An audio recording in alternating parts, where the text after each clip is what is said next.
Olá, prazer. O meu nome é Kathleen Sabrina. Estou aqui com vocês no primeiro Congresso Internacional de Saúde Pública e Coletiva no SUS.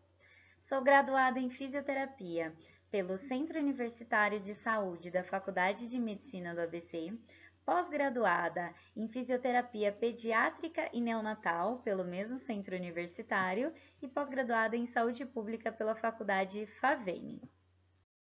Venho por meio deste apresentar o artigo científico desenvolvido durante a pós-graduação em saúde pública, cujo tema é Hospitais de campanha contra a Covid-19, a atuação e importância do fisioterapeuta em unidades de terapia intensiva. Venho acompanhada da minha orientadora, professora Ana Paula Rodrigues, também da Faculdade FAVENE. A área temática escolhida para o congresso é Saúde e Políticas Públicas. Então vamos lá, introduzindo o nosso artigo. Em dezembro de 2019, em Wuhan, na China, ocorreu um surto de infecção com uma propagação inicialmente local e, consequentemente, mundial, causada pelo vírus SARS-CoV-2. Ele possui uma grande facilidade de propagação e, com isso, ele acabou acometendo a população de uma forma mundial. Por este motivo, no dia 11 de março de 2020, foi decretada situação de pandemia pela Organização Mundial de Saúde, a OMS. Esse novo coronavírus, nomeado como Covid-19, justamente pelo ano em que se instalou, gera uma insuficiência respiratória aguda, associada a formas graves de pneumonia e, consequentemente, a síndrome do desconforto respiratório agudo. Patologia essa tão abordada pelos fisioterapeutas em unidades de terapia intensiva. Então, gerou-se a necessidade de recursos aos pacientes graves e uma calamidade pública por afetar um grande número de pessoas. Então, exigiu uma agilidade e uma diligência por parte dos países com um único objetivo: aumentar a disponibilidade e a quantidade de vagas em unidades de terapia intensiva. O Brasil, ele chegou a apresentar uma ocupação de leitos igual ou superior a 80%. Então, os pacientes eles eram acometidos em um número muito alto. E aqui no Brasil nós temos o Sistema Único de Saúde, que foi o responsável por grande parte dessa assistência a esses pacientes. Como forma de suprir essas necessidades, tanto estruturais quanto assistenciais, deu-se início à estruturação de hospitais de campanha, que apresentou grande relevância na provisão desses cuidados, que foram intensivos e temporários no país. Por se tratar de uma doença de nível sistêmico, se tornou necessária a convocação de diferentes níveis de assistência, todos eles dentro da equipe multi. Porém, por apresentar como complicação a síndrome do desconforto respiratório, começou a se questionar qual seria a atuação e relevância do fisioterapeuta para esses pacientes. Por isso, o objetivo desse trabalho foi analisar e identificar a atuação e importância desse fisioterapeuta dentro de unidades de terapia intensiva, não só dentro de UTIs, como UTIs em hospitais de campanha do setor público contra a Covid-19. Em relação à nossa metodologia, foi-se realizada, então, uma revisão de literatura com busca de artigos nas bases de dados PubMed, Cielo e Lilacs, nos idiomas português, inglês e chinês, dos anos de entre 2019 e 2022. Agora, em relação aos nossos resultados e discussões, como já introduzido inicialmente, o vírus SARS-CoV-2 apresentou uma grande facilidade de propagação. Então, essa Covid-19 gerou não apenas uma calamidade pública, como diferentes consequências a esses pacientes. Por se tratar de uma doença infecciosa respiratória aguda e emergente, ela se espalhou principalmente pelo trato respiratório através de contato direto, gotículas e secreções respiratórias. Mas esses pacientes, eles apresentavam inicialmente sintomas leves, de gripes, porém alguns pacientes se apresentavam em um estado mais crítico, podendo apresentar e sempre apresentando, na verdade, a insuficiência respiratória e também a síndrome do desconforto respiratório agudo, podendo levar à falência de múltiplos órgãos e, consequentemente, à morte, como observamos na maior parte dos pacientes acometidos pela Covid-19. Um estudo realizado pelo Hospital das Clínicas, em São Paulo, apresentou os principais impactos da pandemia nos serviços de saúde. Dentre eles, observamos a superlotação, que foi um fator que aumentou o risco de morte para todos os pacientes internados, mesmo aqueles que não apresentavam infecção pela Covid-19, configurando uma situação de desastre em 2020, onde o aumento na demanda por assistência e recursos sobressaíam a capacidade de atendimento. Então, em 2020, o Ministério da Saúde apresentou uma portaria que trouxe as definições de critérios para construções de hospitais de campanha. E esses hospitais de campanha deveriam, no caso, ser instalados em estruturas urbanas já existentes. E foi nesse contexto que o Brasil iniciou as instalações de hospitais de campanha em seu território. E foi justamente isso que otimizou o atendimento desses pacientes. A Associação Brasileira de Fisioterapia Cardiorrespiratória e Fisioterapia em Terapia Intensiva, mais conhecida como ASOBRAFIR, disponibilizou diversas recomendações para os fisioterapeutas. Dentre essas recomendações, encontramos as principais atuações do físio nessa unidade de terapia intensiva. Dentre elas, nós vemos a ventilação mecânica não invasiva, que foi um recurso que gerou vários questionamentos quanto aos seus riscos-benefícios, justamente por conta do aumento ou não da aerosolização, aumento ou não da contaminação entre profissionais e entre os pacientes. Outra opção foi a cânula nasal de alto fluxo, que apresentou benefícios nos recrutamentos alveolares, na diminuição dos colapsos das vias aéreas, reduzindo assim a necessidade de intubação orotraqueal.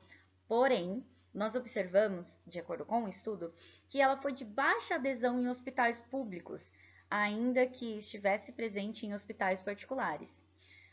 E isso foi verificado através de uma reportagem da cidade de Barueri, na Grande São Paulo, onde observamos que realmente esse tipo de recurso não foi tão visível nos hospitais públicos, não foi tão utilizado nos hospitais públicos justamente pelo alto custo. Um estudo mostrou, dentre as atuações do fisioterapeuta, que a posição prona foi uma alternativa utilizada para os pacientes que apresentavam uma relação PO2-FO2 menor do que 150.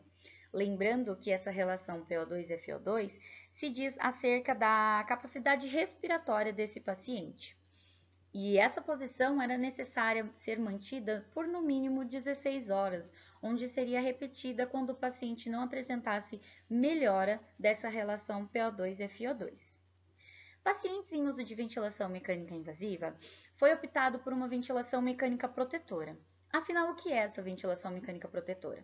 Basicamente, resumida, é utilizada com volumes correntes ajustado em 6 ml por quilo, com uma drive pressure, que é realmente a pressão que expande os alvéolos, inferior a 15 centímetros de água, altos níveis de PIP garantindo uma boa oxigenação desse paciente e pressões de platô inferior a 30 centímetros de água, também associado a uma hipercapnia permissiva. Tudo isso otimizando a proteção ventilatória do paciente, já que o principal acometimento era a síndrome do desconforto respiratório agudo. Porém, quando a hipoxemia se tornava refratária, existiam outras duas alternativas, que eram o recrutamento alveolar associada à titulação de PIP, e isso foi utilizado como forma de resgate a esses pacientes.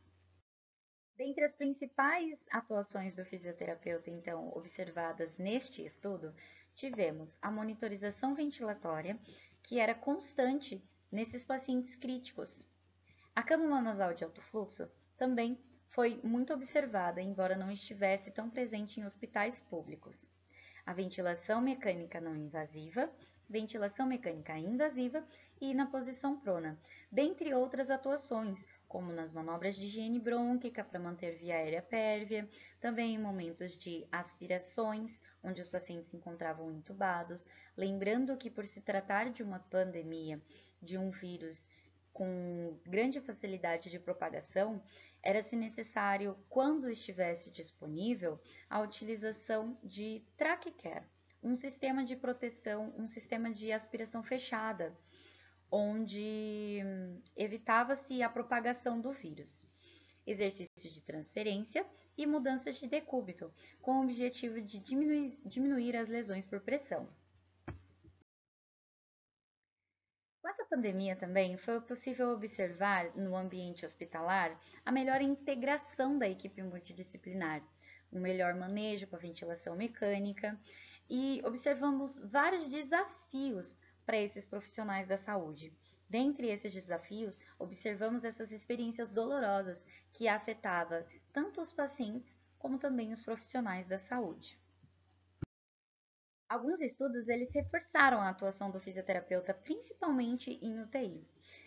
E retirei um trecho de um dos estudos que fala o quão fomos importantes nessa atuação, onde ele diz que a pandemia evidenciou a importância do fisioterapeuta dentro e fora do ambiente hospitalar, pois estes profissionais se mostraram indispensáveis, tanto no início do tratamento quanto na recuperação de pacientes que contraíram esta doença. A necessidade de promover o retorno à plena funcionalidade de pacientes curados da Covid-19, bem como a recuperação física da população em isolamento, promete ser demanda crescente para estes profissionais. Ainda que essa pandemia tenha trago desgaste físico e emocional aos profissionais de saúde, devido a essa constante contaminação, essa gravidade dos pacientes acometidos, essa busca constante por otimização do atendimento aos pacientes, evidenciou também essa grande importância do fisioterapeuta, permitindo também um reconhecimento no ambiente hospitalar. Então, em todos esses estudos, nós observamos que o fisioterapeuta em UTI apresentou várias funções durante essa pandemia, não se limitando apenas a esses exemplos citados. E a abordagem fisioterapêutica necessitava de avaliações, reavaliações, para que essas condutas fossem feitas de forma individualizadas e que esses pacientes apresentassem uma evolução positiva. Então, a atuação do fisioterapeuta se tornou realmente indispensável, desde a admissão até a alta do ambiente hospitalar, até a alta hospitalar desse paciente.